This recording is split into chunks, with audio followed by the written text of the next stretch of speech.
अहम खबर आपको देंगे। लाहौर की स्मॉग से मुतालिक आपको अपडेट करें तो लाहौर की फ़ज़ा कुछ घंटे बेहतर रहने के बाद एक बार फिर स्मॉग से शदीद मुतासर हो गई है। सुबह सवेरे लाहौर की फ़ज़ा का मायार इंतहाई मुज़ीर सेहत रिकॉर्ड किया गया। 8 बजे रिकॉर्ड किए जाने वाले पार्टिकुलेट मैटर्स की तादाद 650 रही और दुनिया के आलूदा तरीन शहरों में लाहौर एक बार फिर सर फहरिस्त है। हुकूमत पंजाब ने अलर्ट जारी किया था कि भारत में कसरत से फसलों की बाक़ियात जलाने से लाहौर के लिए एयर क्वालिटी इंडेक्स में गैर मामूली इजाफा हो सकता है। महकमा मौसमियात का कहना है आइंदा 24 घंटों के दौरान मुल्क के किसी हिस्से में बारिश का कोई इम्कान नहीं है और पंजाब के बेशतर इलाके स्मॉग से मुतासिर रहने का खदशा है।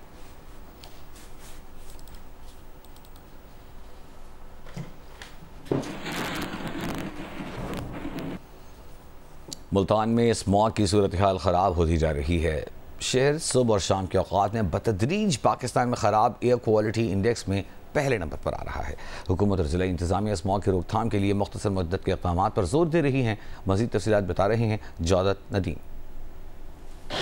जी, मुल्तान में दिन ब दिन स्मॉग की सूरत हाल ख़राब होती जा रही है। मुल्तान में अगर बात करते चलें तो शहर में मुख्तलिफ जगहों के ऊपर स्मॉग जो है वो बहुत ज़्यादा बढ़ चुकी है। मुल्तान के अगर बोसन रोड की बात करते चलें तो बोसन रोड जहाँ पे एजुकेशन इंस्टीट्यूट्स जो है वो कायम किए गए हैं, वहाँ पे जो वीक डेज़ हैं वहाँ पे शदीद स्मॉग जो है वो रिकॉर्ड की जाती है।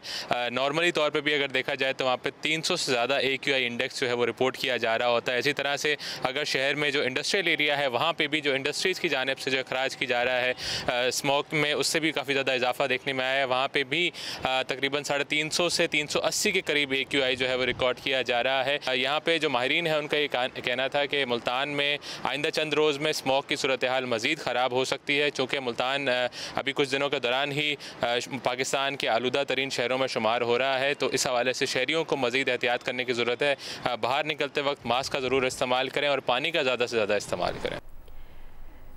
महकमा माहौलियात पंजाब ने स्मॉग का अलर्ट जारी कर दिया है। महकमा माहौलियात का कहना है भारत की तरफ से आने वाली आलूदा हवा के बायस लाहौर का क्वालिटी एयर इंडेक्स मज़ीद ख़राब हो सकता है। शहरी स्मॉग के असरात से बचने के लिए घरों के दरवाजे और खिड़कियां बंद रखें।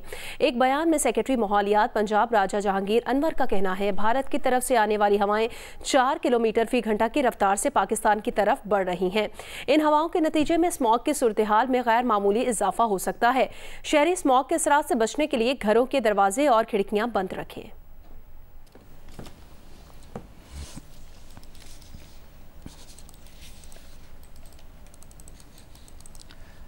इसके अलावा इस्लामाबाद में फ़ज़ाई आलूदगी से निमटने के लिए ज़िला इंतज़ामिया ने दफ़ा 144 के तहत गाड़ियों, फैक्ट्रियों, भट्टों से जहरीली गैसों के अखराज और कूड़ा करकट और फसलें जलाने पर पाबंदी आयद कर दी है। एडिशनल डिस्ट्रिक्ट मजिस्ट्रेट इस्लामाबाद की जानिब से जहरीली गैसों का अखराज रोकने के लिए अहकाम जारी कर दिए गए हैं।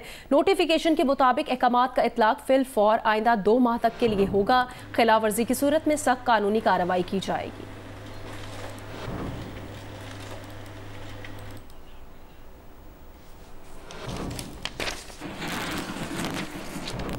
अभी आपको खबर दें, बानी PTI के वकील मगवी इंतजार पंचोता हसन अब्दाल से बाजियाब करा लिए गए। तर्जुमान अटक पुलिस का दावा है पुलिस ने हसन अब्दाल में नाकाबंदी पर मशकूक गाड़ी को रोका। गाड़ी में अगवाकार गैंग एक शख्स को अगवा करके ले जा रहे थे। गाड़ी में सवार अगवाकारों ने पुलिस पर अंधाधुंध फायरिंग कर दी। पुलिस का दावा है कि पुलिस की जवाबी फायरिंग पर अगवाकार मगवी और गाड़ी छोड़कर फरार हो गए और पुलिस ने दावा किया है कि पुलिस ने मगवी इंतजार पंचौथा को बखैरियत तहवील में ले लिया है। बाजियाब होने वाले वकील इंतजार पंचौथा ने बताया कि उन्हें 2 करोड़ रुपए तावान की एवज गलत से अगवा किया गया था। 8 अक्टूबर को इस्लामाबाद से उठाया गया, बहुत मारा गया। उन्होंने बताया कि अगवाकार पश्तो में बात करते थे, समझ नहीं आती थी कि क्या बात कर रहे हैं। 3-4 घंटे से सफ़र करा रहे थे, कहाँ से यहाँ तक लाए इल्म नहीं है। पुलिस ने दावा किया था कि उनकी आंखों पर पट्टी बंधी हुई थी जिस वक्त उन्हें बाजियाब कराया गया। हफ्ते की शाम तक बांध कर रखा हुआ था। इंतजार पंचौथा को तिब्बी इमदाद के लिए अस्पताल मुंतकिल कर दिया गया है। ऐसे मांगते रहेगी। कितने?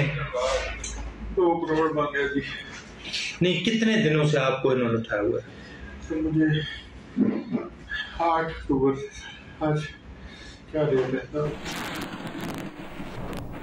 क्या पाकिस्तान इंटरनेशनल एयरलाइन को पंजाब हुकूमत खरीदने जा रही है। नून लीग के कायद नवाज शरीफ ने कहा है कि पंजाब हुकूमत की जानिब से PIA की खरीदारी पर जो बात की उस पर मजीद काम का इरादा है और अगर ऐसा हो जाए तो मुल्क को एक अच्छी एयरलाइन मुयसर आएगी। अमेरिका से लंदन वापस पहुंचने पर मीडिया से गुफ्तगू में नवाज शरीफ ने कहा, मरकज और पंजाब में अच्छा काम हो रहा है, पाकिस्तान ट्रैक पर वापस आ रहा है, मौशी आशारिये बेहतर हो रहे हैं।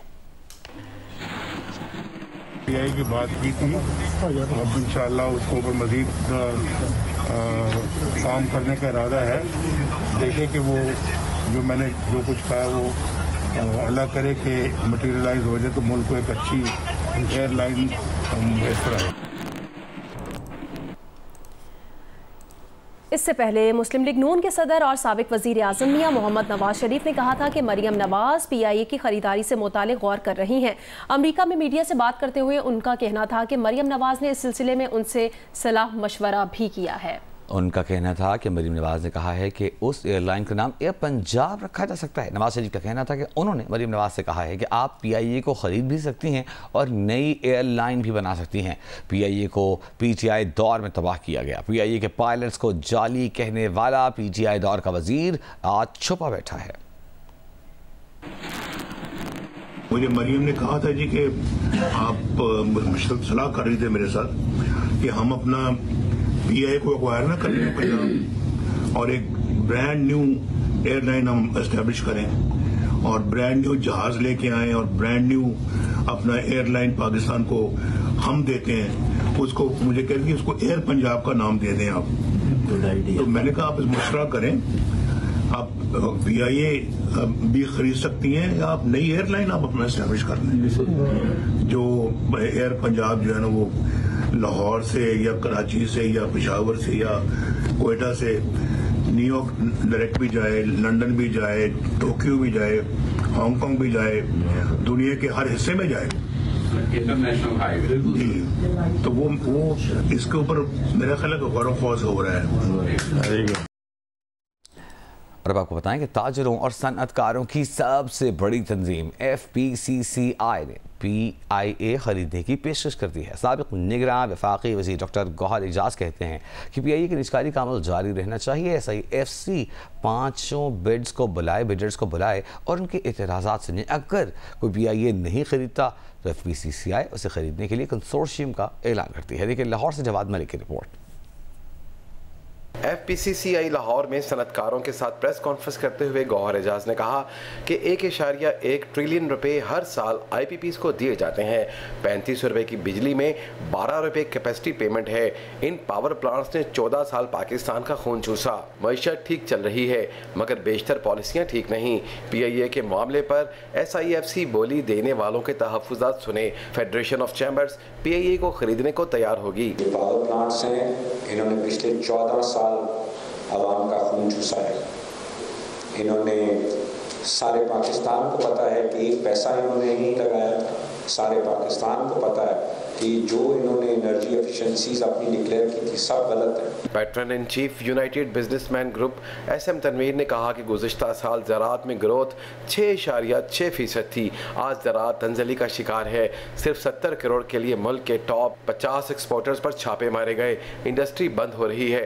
जो चल रही है उसे तंग ना किया जाए। जब गवर्नमेंट खुद कह रही है कि जो नॉन फाइबर है उसका 3.5 ट्रिलियन रुपए टैक्स आना चाहिए, उस पे हाथ डालो ना, उससे पूछो। आगे इतने बुरे हालात हैं, इंडस्ट्री बंद हो रही है, लोग रो रहे हैं और जो चल रही है उसको भी हम तंग कर दें। दीगर सनतकारों का कहना था कि तवानाई की कीमतों की वजह से सनतें बंद और सरमाया बैरून मुल्क मुंतकिल हो रहा है। हुकूमत होश के नाखुन ले। कैमरामैन आमिर बाजवा के साथ Jawad Malik, Geo News Lahore. Chief justice of Pakistan justice Yahya Afridi ने जुडिशल कमीशन का इजलास 5 नवंबर को तलब कर लिया है। एजेंडा भी जारी कर दिया गया। इजलास में आईनी बेंच की तश्कील और जजेस की नामजदगी पर गौर किया जाएगा। तफसील बताएंगे नुमाइंदा खुसूसी Abdul Qayyum Siddiqui. Chief justice Pakistan justice Yahya Afridi की ज़ेर सदारत जुडिशल कमीशन का इजलास 5 नवंबर को दोपहर 2 बजे सुप्रीम कोर्ट में होगा। 26वीं आईनी तरमीम और जुडिशल कमीशन की तश्कील 9 के बाद ये पहला इजलास होगा। एजेंडे के मुताबिक जुडिशल कमीशन के इजलास में सुप्रीम कोर्ट में आईनी बेंच की तश्कील और इसमें जजों की नामजदगी पर गौर किया जाएगा। कमीशन के सेक्रेटेरिएट के क़याम पर भी बात होगी। इजलास में सुप्रीम कोर्ट के justice Mansoor Ali Shah, justice Munib Akhtar, justice Saminuddin शिरकत करेंगे। वफाकी वजीर कानून Azam Nazir Tarar, attorney general Mansoor Usman Awan, Pakistan bar council के नुमाइंदे अख्तर हुसैन भी शरीक होंगे। जुडिशल कमीशन के इजलास में पीपल्स पार्टी के सेनेटर फारूक इशनाइक, नून लीग के शेख आफ्ताब अहमद, तहरीक इंसाफ के उमर अयूब और शिबली फराज के अलावा खातून रुकन रोशन खुर्शीद भी बतौर नुमाइंदा शरीक होंगी। इससे कबल जुडिशल कमीशन के लिए पार्लियामेंट की जानिब से 5 नाम भिजवाए गए थे। पाकिस्तान बार काउंसिल के नुमाइंदा अख्तर हुसैन ने जियो न्यूज से बात करते हुए कहा, जुडिशल कमीशन के इजलास के एजेंडे का इल्म नहीं, इजलास में शिरकत के हवाले से सिर्फ कॉल मौसूल हुई है। नुमाइंदा खसूसी अब्दुल क़य्यूम सिद्दीकी, जियो न्यूज, इस्लामाबाद। पाकिस्तान क्रिकेट टीम आज ऑप्शनल ट्रेनिंग सेशन है उसका, और कल होने वाले मैच से काबिल ऑप्शनल सेशन रखा गया है। खिलाड़ी हल्की फुल्की ट्रेनिंग करेंगे। पाकिस्तान और ऑस्ट्रेलिया के दरमियान कल पहला वनडे खेला जाएगा।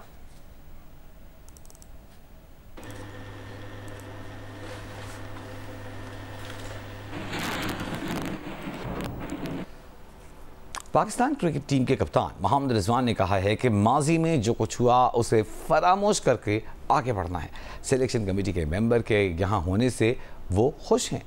MCC में प्रेस कॉन्फ्रेंस करते हुए रिजवान ने कहा कि प्लेइंग 11 में मेरी भी मुशावरत होगी, लेकिन बाकी लोगों की इनपुट होना भी अच्छी बात है।